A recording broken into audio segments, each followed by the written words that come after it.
So let's go ahead and run this code and see what result we achieve. So let me just refresh the page, and you can see that the file to delete is still there. So we can double check if this is working. We're making sure it's there first of all. Let's click on file.php. Okay, so file to delete.txt has been deleted. Let's go back and refresh, and you can see that that's been deleted. So now what happens if we run the code again? This function is not going to work because it's not going to be able to find the file specified. Let's click on that. Okay, so we get a warning up, so unlink file to delete, no such file or directory, and we've got our error message up here. So what we can do is we can actually change our code. It says here file has been deleted. We don't want to keep that in the editor. So what we can do is we can change our code, and we can put an @ symbol before this, so we're not going to get this warning up in PHP. So let's go ahead and refresh, and you can see that we've just got our plain error message on its own. So now we've successfully looked at deleting a file. What happens if we want to rename a file? So let's go ahead and get rid of everything on this page. Okay, so we want to rename this file to a random array, if you like, of numbers. So we're going to be using the rand function to generate a large random number, and then we're going to rename this file here to that random number and then .txt. So we're still maintaining the file extension. Okay, so let's go ahead to file.php. Let's first of all specify the file name in a string data type.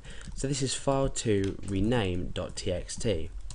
Now let's go ahead and create a random number. Now if you haven't already looked at creating random numbers in PHP, we use the rand function.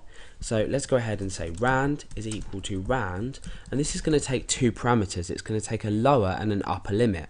So we can say set our lower limit to 10,000, and we could set our upper limit to 99,999.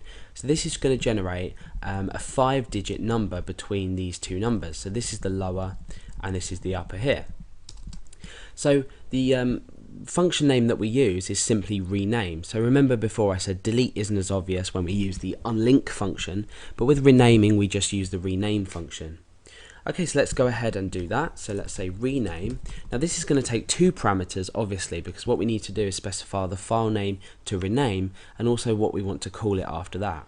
So let's go ahead and we'll say rename file name, and we're renaming this to rand. Remember, you need to append on .txt because we're still maintaining the file extension. So if you don't append on a .txt, this rand value is just going to be the file itself. So we're just going to have a number.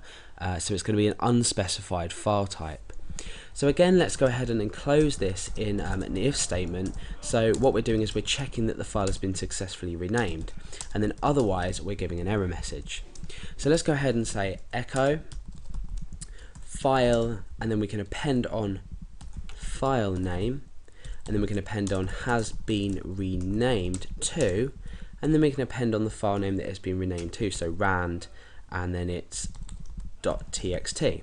So we'll put that in strong, and we'll put that in strong there, and then file name. So it's just basically basic concatenation of string data with the inclusion of variables. So otherwise, let's go ahead and say error renaming. Okay, so this is going to happen, this error is going to be produced when we've already renamed the file name to the random.txt.